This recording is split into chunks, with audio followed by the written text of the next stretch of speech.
Hello. So we are officially finished with the Odyssey, and now we are moving on to Romeo and Juliet. Um, I'm hoping this won't be too painful for you, even though Shakespeare is a little bit older, a little bit being like 500 years older.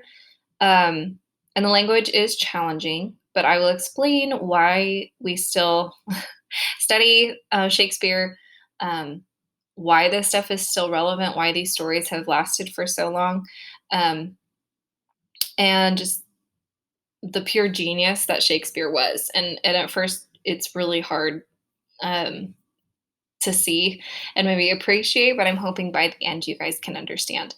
So I'm just going to give you a quick walk through the assignments that are up for the next couple days to kind of get us in to the play. Um, we only have 3 weeks.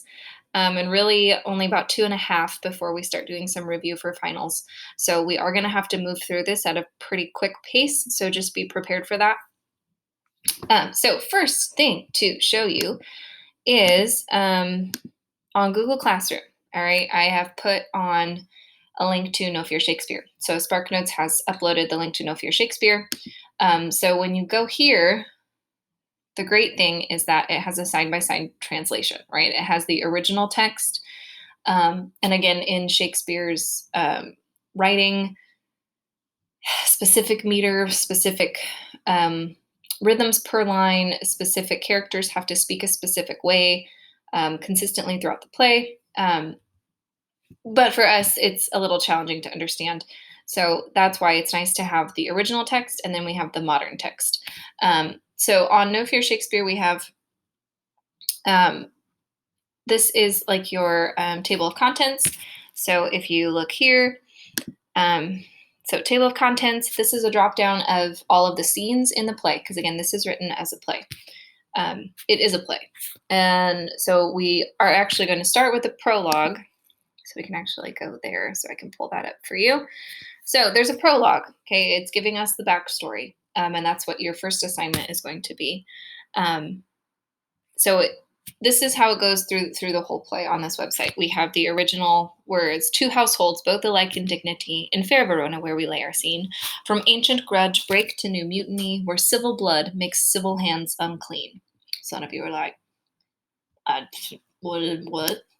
I'm just gonna cover myself up over that little movie thing. Go away, PetSmart. Okay. So we say, in the beautiful city of Verona, where our story takes place, a long-standing hatred between two families erupts into new violence. That's a lot easier to understand. So that's just kind of like if you were telling a story normally, that's how it goes when you're not trying to get a pattern, when you're not trying to write it like a poem. But this is the original text. So then you can read it and then you can kind of see a translation. So that goes through the whole thing. So again, if you want to go to a different act or different scene, that's when you jump up to the table of contents. And again, then it'll drop down and then it'll walk you through all 5 acts. So there's 5 acts. Some are short. Some scenes are only a couple pages, so don't be freaked out by the amount of scenes you see here. So let me take that off. Okay. So what I wanted to show you first then is what your assignment is. So I have a new assignment, Romeo and Juliet, prologue comparison.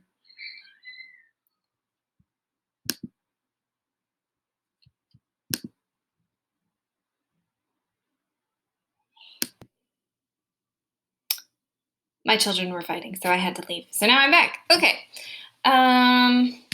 So this is your first assignment, the prologue comparison.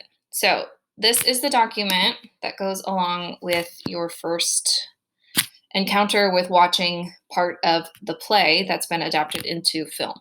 So there's 2 different films we're going to focus on as they're adapting the script of the play into a film. So there's 2 things here. So we have the 1968 Zeffirelli movie. So again, 1968. So for us, that was made a while ago, but you have to keep in mind, this was still made like 400, 500 years after Shakespeare. So even in 1968, Shakespeare was ancient. So this is an Italian director. He set it in the time period of Shakespeare. So everything is very traditional. So for what if we would have gone to see it if it was a modern play in the early 1500s, if we went to see it performed, this is what the characters would have looked like. This is kind of what our life would have looked like. So that's in the 1968 version. So then we are going to contrast that with the 1996 version. That's by Baz Luhrmann. So he is an Australian director, and he's done. He did Great Gatsby. He did Australia. He did Moulin Rouge. Anyway, he's known for being a little crazier, I guess, but he's also very modern. Like he does a modern spin on classic stories. So for this one, he took Romeo and Juliet and he set it in the modern time of 1996. But both movies start the same with the prologue. And so I have the same three questions. So you're just going to evaluate. Okay, how does this whole play start in this version? And what do you think you can expect from it based on what you see first? What type of feel does it have? How is this story going to go? And they're very different. So you'll get a good contrast here. So you'll fill this document out once you watch the two clips. So the clips are on Edpuzzle. So we have the Franco Zeffirelli, and you can watch whichever one you want first, but you do have to watch both. So this is, again, the 1968 one, and then this is the 1996. So once you watch both of those, then you'll go into Google Classroom, and you will fill out your document comparing those two different films. There is another assignment coming, but I think I'm going to wait with it until Wednesday, Thursday. But again, we're going to have to kind of book it through here. So I am going to have assigned reading for you. But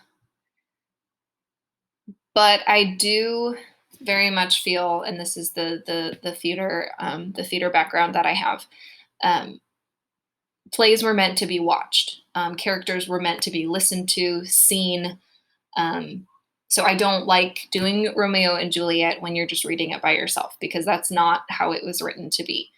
It was written to be seen and heard. So that's why we're going to be doing a lot of the watching of the movie clips. And we're going to kind of go back and forth between the two. So I will have some stuff for you to read, kind of where they drop some of the text, but also just to get a feel for the characters. But yeah, it's a little different because usually we act it out all together in class in the different class periods, and I'm really bummed we can't do that this year. But some of you are probably very relieved we don't have to do that, but others of you are probably disappointed too. But anyway, we will get through this. We will do our best. And yeah, hold tight, because here we go through Romeo and Juliet.